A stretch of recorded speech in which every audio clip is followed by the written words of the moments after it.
NATO, Europe దేశాలకి సంబంధించిన అధినేతల్ని Trump అనేక సార్లు అవమానించడం వల్ల వాళ్ళ ఆగ్రహంతో అమెరికాతో మాకు పని లేదన్నట్టు ప్రవర్తిస్తున్నారు. నాటోలో కెనడాని చేర్చుకోవడం గాని, బ్రిటన్ కూడా నాటోలో చేరడానికి ఇదే యూరోపియన్ యూనియన్‌లో సిద్ధపడుతుండగా ఇదేది ఇప్పుడు కెనడా వచ్చి యూలో చేరిపోయింది. బ్రిటన్ మళ్ళీ వెనక్కొస్తానంటోంది. ఇంకో పక్క నాటో దేశాలు ట్రంప్‌ని తీవ్రంగా తప్పుపడుతున్నాయి. యుద్ధానికి రాము అని చెప్తున్నాయి. అంతా బానే ఉంది గానీ ఇవాళ వీళ్ళని వీళ్ళు కాపాడుకోగలుగుతారు రేపొద్దున ప్రాబ్లమొస్తే. అమెరికాకి బోలెడంత సైన్యం ఉంది. రష్యాతో పోల్చుకుంటే బలమైన సైన్యం ఉంది. అణ్వాయుధాలు గట్రా కూడా బాగున్నాయి. రష్యాకి డబుల్ ఉంటది వాళ్ళ దగ్గర, అమెరికా దగ్గర. అందుకని రష్యా కూడా అమెరికాతో యుద్ధం చేయట్లేదు. ఉక్రెయిన్‌తో యుద్ధం చేస్తుంది గాని. రష్యా మీద నేరుగా అమెరికా యుద్ధం చేయట్లేదు. ఉక్రెయిన్ చేత చేపిస్తోంది గాని.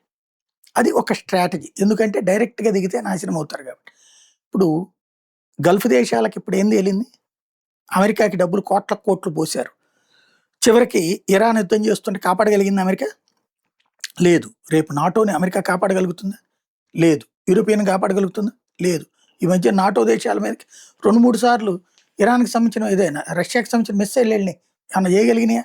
అబ్బబ్బే! అదేదో పొరపాటున ఆళ్ళకాళ్ళు సర్దేసుకొని ఆగిపోయారు. అట్లాగే నాటోలో గాని, యూరోపియన్‌లో గాని ఉక్రెయిన్ చేర్చుకున్నారా? చేర్చుకోలేదు. ఎందుకని? రష్యా అంటే భయం.